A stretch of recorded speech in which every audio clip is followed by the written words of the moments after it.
Hey, it's Ed Parcaut, and I'm here today with Whitney Jones. Whitney, thank you for coming on the show today.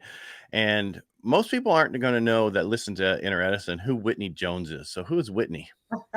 Well, first of all, thanks for having me. I'm wild and crazy. So as long as you're in for that kind of debauchery, then I'm your girl. But yeah, so what I do, I am a fitness athlete. So it's in the whole bodybuilding umbrella. I'm not a bodybuilder. I am a fitness competitor. So that's a very generic term. But what that means in my division is you have to obviously be in shape. They judge your physique. But the majority of what I'm judged on is a 2-minute fitness routine that's choreographed. It has dance, gymnastics, like plyometric push-ups, strength moves. You can basically do whatever you want. My niche is breakdancing. So my routines always have, tumbling, backflips, windmills, swipes, a bunch of just craziness. And the whole point is to entertain the crowd. You show your athleticism, but you also have to be in shape. So it's in the bodybuilding realm. It's the sport is the same thing. Everyone knows who Arnold Schwarzenegger is. So Who? it's the same, that crazy guy, that funny accent. He's this major actor as well. Yeah. But it's the whole thing that he did. So Olympia is, what he was part of way back in the day. Right. And since then, they've created a bunch of other divisions, not just bodybuilding, fitness being one of them. So I compete in the same sport, the same industry that he did, just in a different element. Just more on the fitness side, because there's no way he could have done any of that. Yeah, right. Yes. And he actually will say that. He's very, he has shows now, the Arnold Classic, he has events worldwide. And I've been fortunate to be able to compete in 15 of his shows across the country or across actually the world. And he gives fitness athletes a lot of credit because he's like, the stuff you guys do when you're lean, you're dieted down, and you go out there and you put on these epic performances doing crazy skills. So he's very nice about it. Thank goodness. Yeah, I mean, it's got to be very hard. I mean, because you listen, I don't know, let's put it this way. At 33, I started lifting because I hurt my back and I got pretty big and I didn't realize how crazy people got into this. I mean, what I mean by that is some of the people who look the best in their life are some of the most unhealthiest people at that point because of what they take and what they do to cut and all this stuff. And I didn't realize that. And not that I gave it up. I just, life gets in the way sometimes, but it's amazing what you have to go through. But for you to do what you do in the level that you're at and please don't take this wrong, but how cut you are and able to do all that, that means you're actually healthy. You're doing it the right way. Oh, yeah. And that's the thing. I mean, with every industry, there's the good and the bad. Ours has that same, there's a lot of people who go to extremes in order to be able to get on stage. I'm a big proponent of it doesn't have to be that way. There's a healthy way to get on stage. You need to feel good, look good. For my division and a lot of the athletes that I coach, you work so hard for that one day. And if you can't enjoy it, if you just feel like absolute crap, it takes the whole excitement and fun out of it. So, if you're not ready for a show, there's always going to be another one. Just don't do extremes. You got to be healthy. Again, some people go to extremes with eating and cut calories so low and cardio is excessive. And then they deplete themselves so badly that they look unhealthy on stage. And then again, if you can't perform, what does it matter? So there's definitely a better way to do it. Everyone has their own version of how they get to stage, but what I do for a lot of my career, one of the businesses I have is coaching athletes to get on stage and showing them that there's a healthy way to do that. And that's good because there's so many guys who are big guys in the day that cannot do anything today, right? They injured themselves or they did all this stuff because of it, which nobody really knew back then what we know now. But I want to go ahead. I'm sorry. Yeah, no, it's totally true. Yeah. I mean, it's amazing what I remember when getting ready for triathlons and stuff when I was 18 and you don't do any of that stuff anymore. Yeah. I know. As we age, it's kind of weird how. No, it's just how we all evolved, how we understand nutrition now. How do we understand everything? And it's all about including everything in your diets, just being able to watch what you eat count whatever you want and make sure that everything's in there that you want. That's what I've found out. I Yeah. don't always stick to it, but that's kind of what I found out. Yeah, for sure. You got to have some fun. If it's Right. all just strict dieting, Yeah. ugh, it's really hard to stick through. I kind of want to go back. Who was Whitney Jones in high school and in grade school? Was she the same person as this? Yes, When did you wake up and said, this is what I want to do? I was always an athlete growing up. I tried literally every sport that my parents would let me. I had two older brothers, so I was constantly trying to just keep up with them. And they were into athletics. And so I literally just wanted to do anything and everything that they did. So I was always driven in that aspect.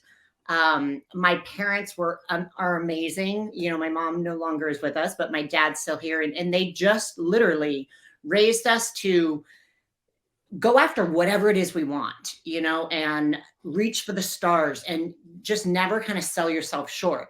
But I can honestly say I didn't really embrace that until mid 20s, when it was like I just decided I don't want to be mediocre.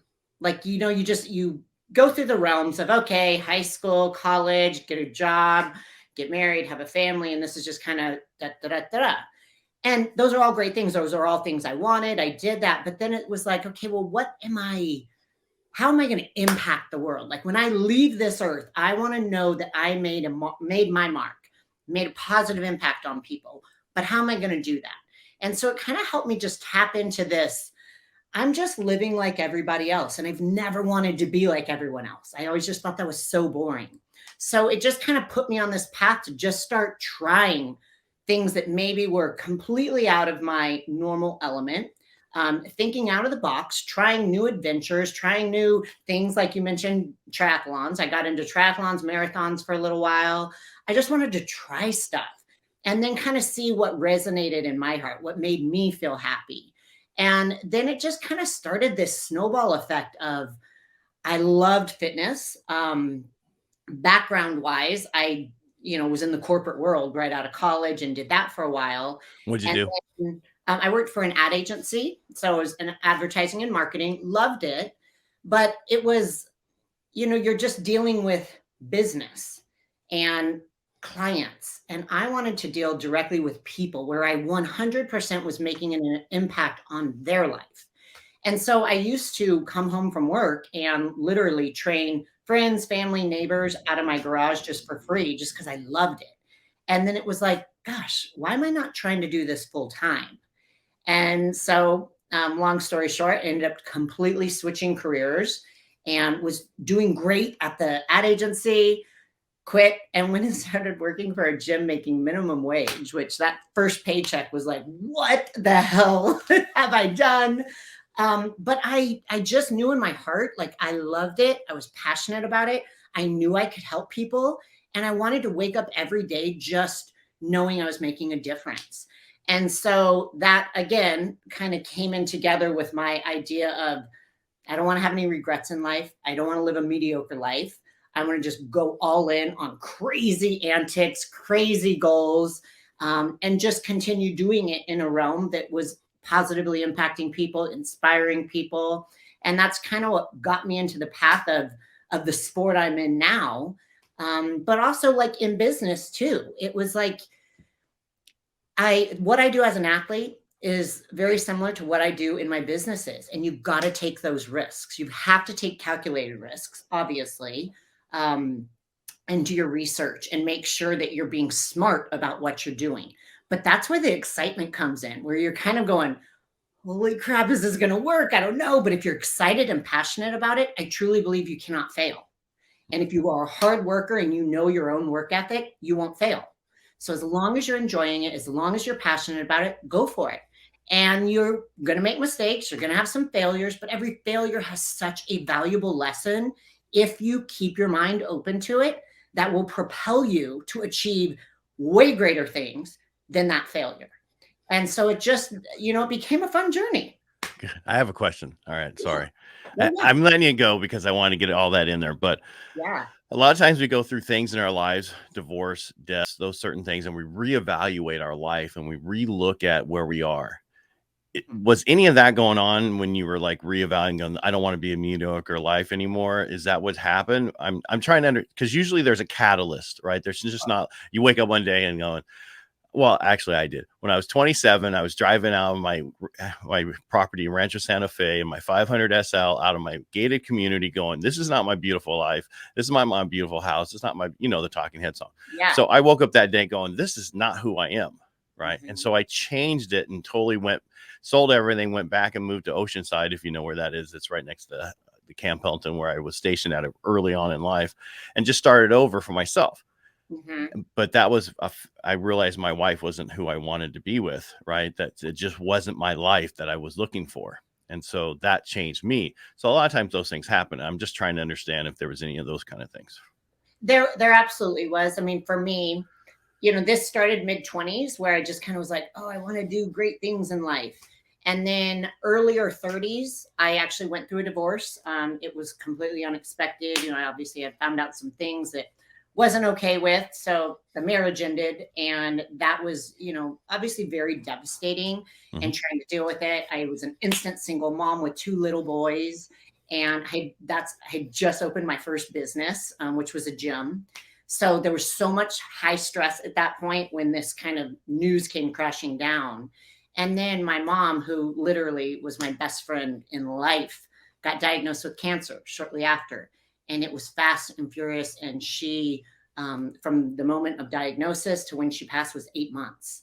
So all this happened in this very short period, compressed time. I was so highly stressed, and it starts derailing you. I thought, oh gosh, I just need to survive at this moment. But being in that depths of sadness and, depression, and going, oh my gosh, my life was supposed to be this way, and it's no longer on that path. And I'm now having to deal with all these obstacles. And it was just kind of this aha moment of, you know what? I can either crumble and fail and have these pity parties for myself that's going to do no good, or I can use this as a way to become the strongest, most powerful person that I am physically capable of being. And to be honest, it wasn't easy, but I had to get up every morning and just focus on set the example for your kids. Number one, set the example for your employees that you're going to deal with crap in your life that you cannot control, but how you deal with it truly shows your character. And if I was ever going to say that to my kids or say that to my employees, I need to walk the walk and talk the talk. So, you just dig deep. And it's like there were days I just did not want to show up to be present as that person. But my motto at that time was fake it till you make it, and just try to do what I could to get through those dark, hard days. And then they're going to get easier. And they did. And then I just kept going with it, saying, all right, like if I could get through that, now what am I going to accomplish? Now what's my biggest hurdle I'm going to overcome? And, life continued to throw lemons at me and whatever, caught them, squeezed them, lemonade, amazing. And then just rolled with whatever next was coming. Because for me now, I realize I actually thrive better under challenges. When things are easy, it's almost too weird. I don't like it. I love a challenge. So it always requires me to level up, think outside of the box. And when things are too easy, it doesn't make me perform to the ability that I know I'm capable as a business person and as an athlete. So I find there's more I want to ask you, but this just popped in my head. As long as I've been doing this, I find that you need you need a coach, a cornerman, whatever, or a woman, whatever you want to call them, and, groups. Have you been coached by people along your way? To be honest. Yeah, please do. I don't want you to lie to me. Please be honest. Yeah. You would think, only. No, I just wanted to know. I really started reaching out towards mentors because I saw then the value of how much you can shorten your learning curve by getting, networking with the right people. But I didn't have that. And I think primarily, if you're not putting yourself out there a lot, you're not going to have those resources. So, getting into this sport, I knew nothing about the fitness division and got up and did my first routine. It was all wrong. Didn't hit any mandatories. I had no clue what I was doing, but you learn as you go. And, with businesses, I studied business in college, got my degree, but I'd never been a business owner. And so opening up my first business was like, I didn't have a mentor to kind of guide me. It was just kind of going off of my knowledge from college, seeing family members who have opened businesses, small businesses, and research. So I didn't have anyone to really kind of go to and throw questions at and help guide me and not make mistakes. But I wouldn't change a thing because I made a lot of mistakes in my athletic career and as a business owner that has propelled me now to, obviously, as an athlete. I've now won 3 Olympia titles, which I'm very proud of. And then I own now 5 businesses. So without those hard lessons early on, I would 100% not be where I am today. But now I feel like I'm in a great place to really utilize mentors to help take my businesses to the next step, to take me as an athlete to the next level. And now it's super valuable, but I wouldn't change a thing. Yeah. I think a lot of us don't know how important that is along the way. I had none of that in my 20s or early 30s. It wasn't until my 40s, and I'll just stop there, Yeah. that I learned that you definitely needed that. But now that you brought up when did you get into the fitness, the actual competing that you do now? How long you been doing that? So I actually did my first show in 2010, and then I turned pro within that first year, which is actually pretty rare. I was very fortunate. What do you have to do to become pro versus amateur? So it's basically like you do a local regional show. You have to place at least top 5. Then you go to a national show. So it's the top 5 athletes from all over the country at these national shows. You have to win that show in order to be pro. So, it typically takes on average 3 to 4 years to turn pro. I can honestly say my ignorance of it and how much of a big deal in the industry it was is probably what allowed me to win. Because I never focused on the end result. I never focused on the outcome. I was doing it as a fun journey and not thinking I'd ever turn pro, not thinking I'd ever compete on a pro stage. And it kind of worked out and I ended up winning. And I thought, oh, wow. Okay. So now what do I do? Maybe now I should try to really be good at it or put more effort into it. So I've now been pro. Obviously, this is 2022. So I've been pro 11 years now. And, and then as a pro athlete, the whole ultimate goal is to make it to the Olympia. So the Olympia is basically like the Super Bowl or the World Series of our sport. You have to win certain shows, you get points. Certain shows, if you win, you're automatically qualified. But in my division, there's only about 12 across the whole world who get qualified to compete in the Fitness Olympia. And so it's a big deal. It's very hard to get there. And but like I said, I've been fortunate in my career, and I'm the current Miss Fitness Olympia. So this is my 3rd title. And it's been a lot of work, but a total fun journey. That's for sure. Are you going to do it again? Are you competing? Yeah, okay. That's the plan. Yeah. All right. So what a lot of people don't know that, and one of the reasons I'm talking to you, because we were at a event and you were speaking about what happened at your last event, then you actually won it, is you were injured and you didn't let anybody know, right? Yeah. Yep. All right. So do you want to talk about that at all, or? Sure. Okay. So obviously, as you can imagine, as any athlete, you work for months, and for us, unlike World Series or, the Super Bowl, you don't have all these like shows or games leading up to it. You get one. Get one shot. And for us, it's a 2-minute routine. So I'm kind of a daredevil growing up. I've broken so many bones in my body. I've had now 18 surgeries. I have a lot of metal.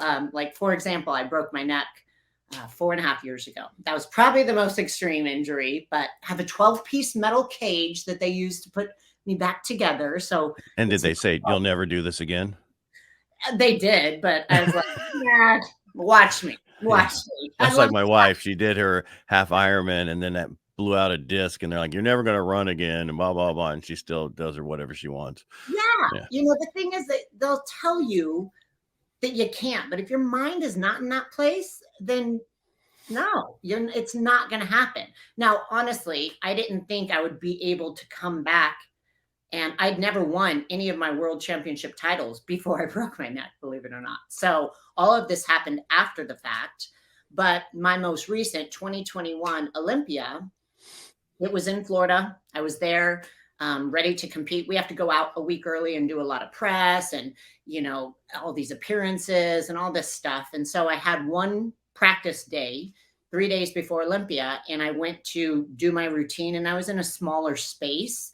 So I do these back flips. It's this one-footed, you run forward and it's a gainer back flip. And midair, I realized in my peripheral, the wall was pretty close to me. And I go diagonal into my flip, and I thought, oh no, I'm going to hit the wall. So as I'm upside down, I kind of pull out of my tucked position, and it threw me off and ended up coming down directly on my knee. And so it was a conference room floor that obviously has no padding. It basically feels like concrete. So my knee took the entire impact of my body weight, and instantly, blew up the size of a mini basketball, black and blue. And I thought, oh, Jesus, what have I done? I thought it was my knee because the knee was so swollen. Ended up being actually when I got home. I didn't go to the doctor while I was in Orlando, but I ended up breaking my tibia. So I had a broken leg. But as you mentioned this story, you have one shot. And so I was there to compete, and I didn't care how it was going to get done. It was just going to get done. So, I had my team of people, one of my friends was there, my assistant, I have a coach. And so they were there when it happened. And like I said, I work well under pressure. I've competed in 7 Olympias with an injury. Obviously, some were severe. I competed with a torn ACL. My neck was bad in one of them, broken ribs, broken wrist. So when I broke the leg, I was like, well, at least I'm consistent, number one. And now that I have this challenge, I think I got this in the bag. I won. Like in my head, I was like, game over, because I knew it was going to force me to just tap into something deep and special within where there's zero doubt. So I said to my team, don't look at my knee, don't look at my leg. Don't ask about it. We're going to act like nothing happened, because in your mind, you have to be so focused at that point that nothing can derail you as you visualize the routine, as you visualize the competition, as you visualize the win. So for me, it was something's wrong. I'm not going to the doctor because I'm going to compete anyway. So why would I waste my time going to the doctor? I'll go to the doctor when I get home. And it wasn't easy, that's for sure. I had to, we have to walk out in this 2-piece bikini and do these cutesy model turns. And I had to walk in heels, which thank goodness I'm goofy and everyone knows me as goofy. So I just kind of had some extra swag as I was walking in my heels, because if I fell over, I'd have to pull that off somehow. But then it was time to do the routine. And I thought, it's 2 minutes. You can do anything for 2 minutes. And it wasn't easy, but I had to modify some things, obviously, because the strength in the leg, stability was gone. And but I knew I had to do 2 minutes, and we can do anything. So at that point, no one knows my routine. The judges don't know. I just didn't want anyone to know that there was any injury. I didn't want any focus on that. Obviously, I'm sure they'd find out after the fact, because I couldn't barely walk once I finally got done with the routine. But yeah, I actually won this last Olympia with a broken leg. Wow. So basically what you've learned from that, and you're telling everybody that you can overcome almost anything. Absolutely. Your mind, it's so cliche. Your mind is so powerful, but it literally is. And I have learned that in so many experiences, with just not allowing yourself to, number one, be a victim, not allowing yourself to feel the pain, as crazy as that is. Like, broken bones hurt. But again, if you have something that you're going after, you've got to be able to block out the noise and just stay focused. And for me, it's block out the pain. The pain's going to be there after the routine anyways.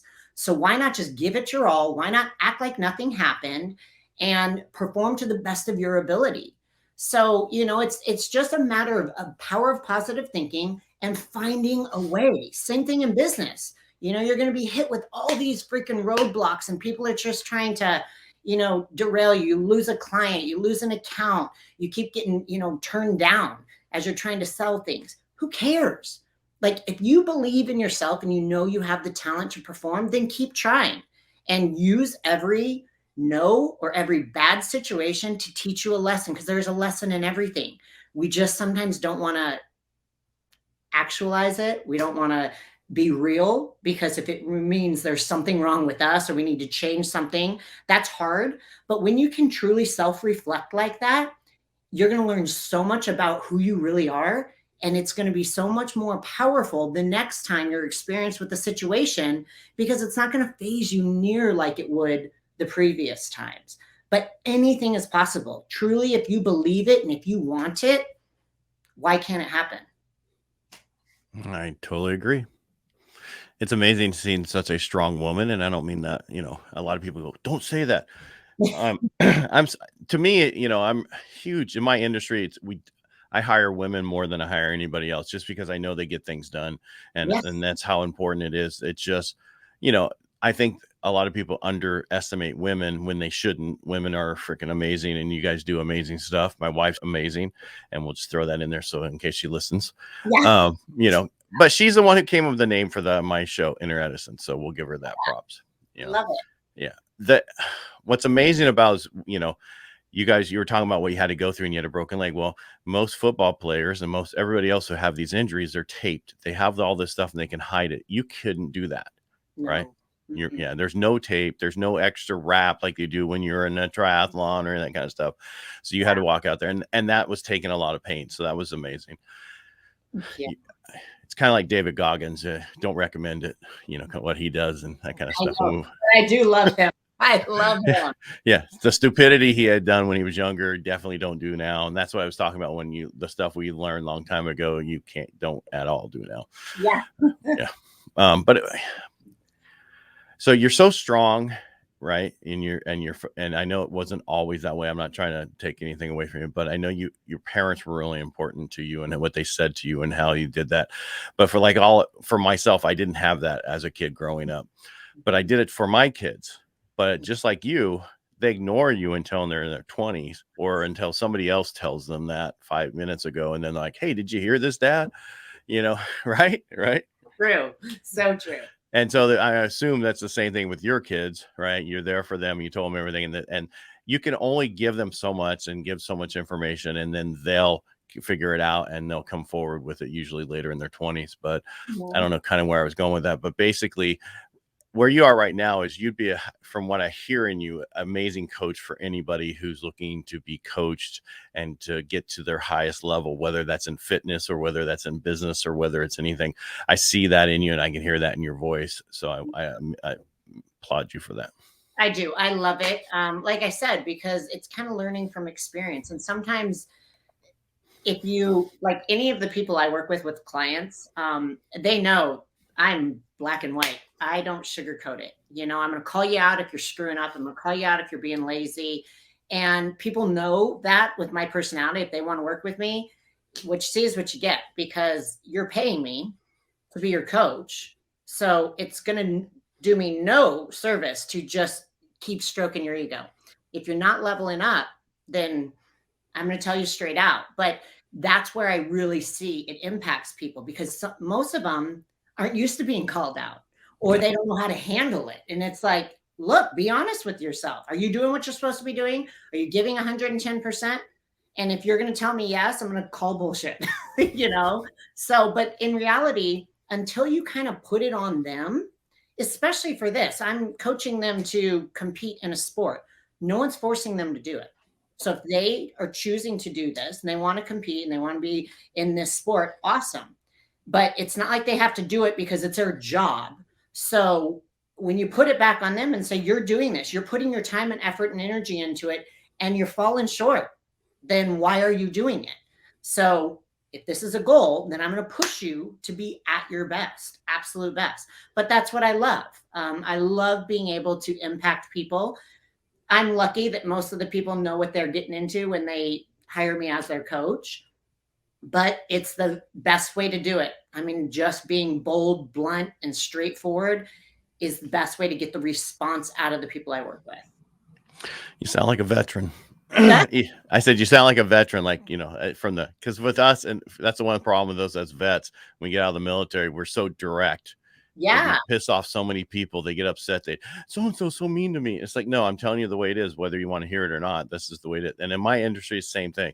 yeah, Mortgage industry, I have to be totally direct with you and tell you how it is. I don't sugarcoat it. That's the real estate agent's job. yeah. But it's amazing what you've done and where you're at. So what's next for Whitney? Well, Because you talked about you had 5 businesses. yes. So I'm actually, because I don't have enough on my plate, apparently. Well, if you want something done right, you give it to a busy person. Honestly, right? I'm way more efficient. If I have like an afternoon with like 2 to 3 hours that's nothing's planned, I don't know what to do with myself. It's a horrible, horrible problem in a way, but I'm efficient as hell when I need to get stuff done. But my next goal, obviously, I'm still doing what I love with my 5 businesses, which one is a gym, one is an online training business where I coach athletes from all over. I have a fitness apparel line. I have an events production company. I put on fitness events. So I have like the show Whitney Jones Classic here in Arizona. I have a fitness app, A&W Fitness, that kind of helps guide workouts with exercise demos. And then my new one I'm starting is focused on women's retreat, focused on young women. So, obviously it's health and wellness type retreat, but my big focus right now, I have a huge drive to really help build strong women who have no like fear in their lives to achieve greatness and to build that confidence. With social media these days, I'm so glad they didn't have it when I was young for multiple reasons, because I would have been caught doing so much crazy. I just like to have fun, and debauchery is my middle name. So I'm glad that they didn't have it for that. But also, there's this pressure to be perfect. And it's not just young women, obviously young boys too. But I've found this way that I connect with young women in the last couple of years. And I just feel like it's my calling to help kind of put on the goals, to have these weekend retreats that focus on helping them discover what it is they love. What are they passionate about? What kind of outlandish goals do they want in their life? Who are they inspired by? What drives them? And help put them on this path to have that inner confidence to be the best that they can possibly be in whatever they want to achieve, but also to kind of steer them in a right direction where social media is just guiding people to be superficial, to just look for instant gratification, to not work hard. I mean, there's all these bad traits that I feel like it's teaching our children. And then with women, this perception of perfection is so rampant that it really breaks my heart to feel that these women are just thinking their self-worth is nothing because they don't have everything that's on social media that's presented as perfect. And so I just feel like I have this platform, I have this audience, I have this voice with what I've accomplished as an athlete to now tap into really making an impact with these young women by putting on these retreats that are going to happen all over the US. Well, because one thing I do know is, as guys are told all the time as a kids, that you can do whatever you want in this world. Mm-hmm. Women are not, and they No. need to be.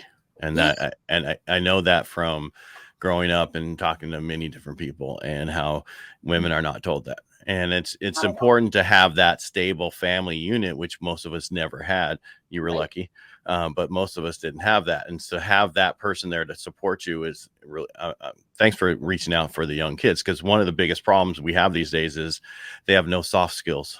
Yep. On top of everything else. Yep. Because they don't even, I did an interview at the city and they asked me to be on a board, and these young kids were coming in. Young kids, 25, 24, 27, 28, and they wouldn't even look at you in the eye when they're talking to you. It's like, crazy because they're so used to looking down at their phone. Yep. And they're socially awkward. And it's honestly, it's a huge problem. And then, you get into the bullying and the suicide rates. And it's like the happiness factor when we grew up, like I felt like we were tough. We could handle whatever.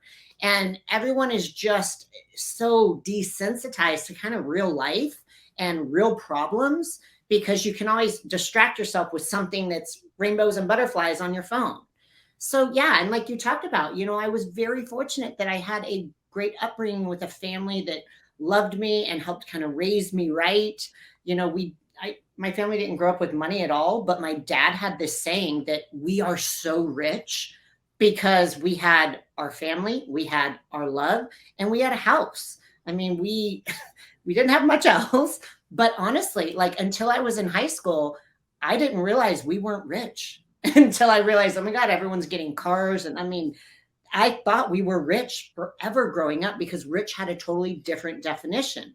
But for people who don't have that, helping these young women, we come together on these weekends, and then it's not like just a weekend thing. Now you're part of this community where you're going to make friends who are maybe local or maybe across the country, and we're going to help kind of cultivate your goals and help you stay on point with it, and kind of have these Facebook groups where we're constantly, motivating each other and sharing stories. So it's an ongoing effort. It's not just a one weekend thing. And I think that's truly what's going to make an impact, is getting these young women involved when they're young and seeing all the incredible things they accomplish year after year as they're discovering who they are or what they want to be or what career they want to go into.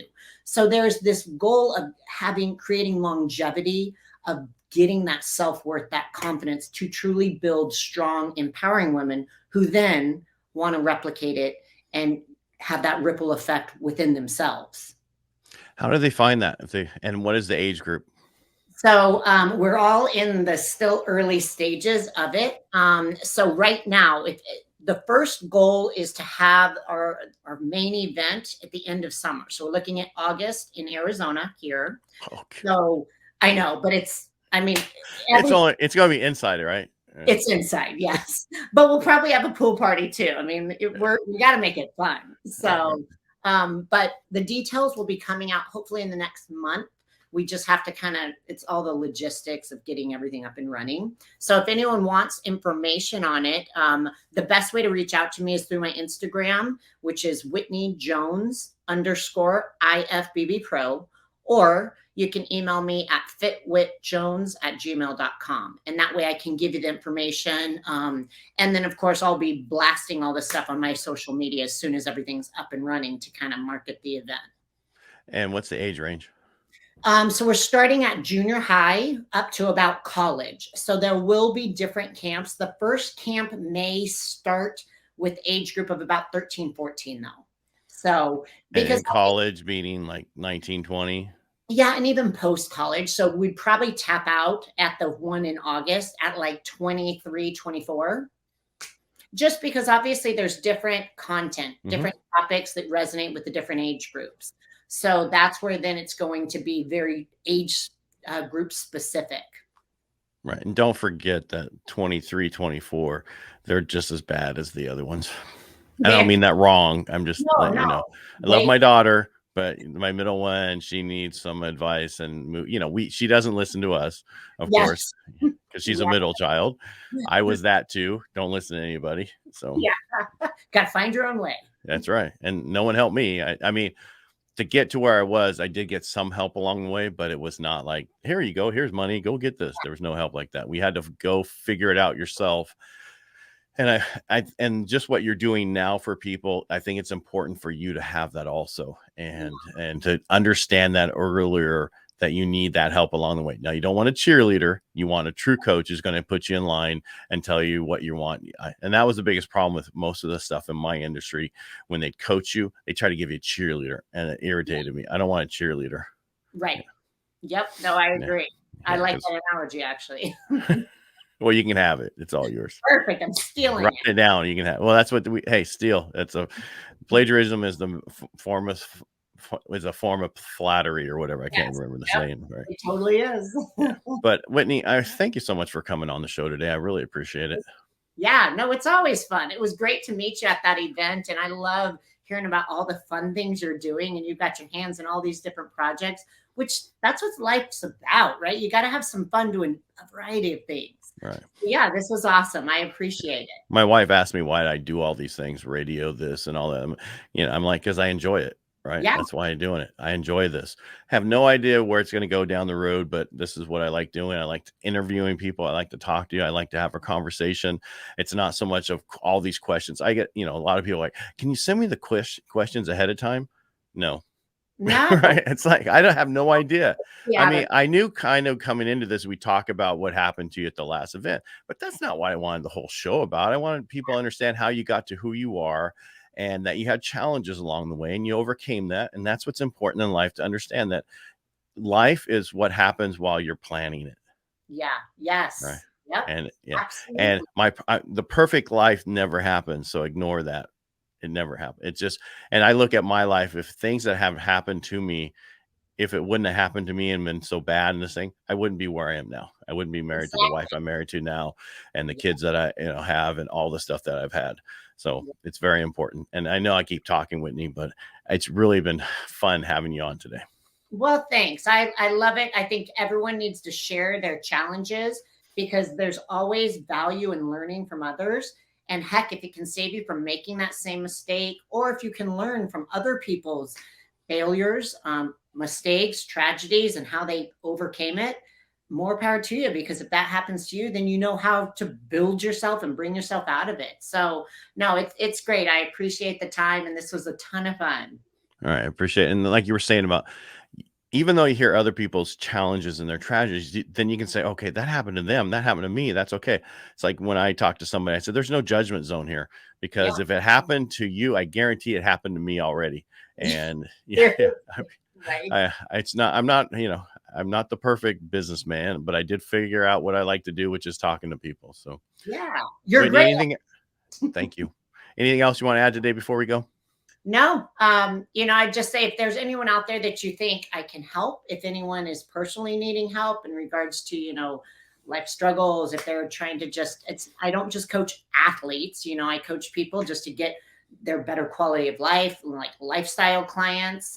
That's primarily what I do. So if anyone out there wants help, needs help, wants advice, wants to hear funny stories, or if you love memes, I'm your girl. I got a huge meme library. So if you're ever having a bad day, hit me up. I definitely will make you smile. But Give your IG again. Give your IG again. It's Whitney Jones _IFBB Pro. All right. Check out Whitney. And again, it was fun having you on the show today. And thank you so much. All right. All right. You too. And I want to thank everybody for watching and listening, if you're watching or listening. And again, if you like what we do here, just subscribe. Thank you, Whitney.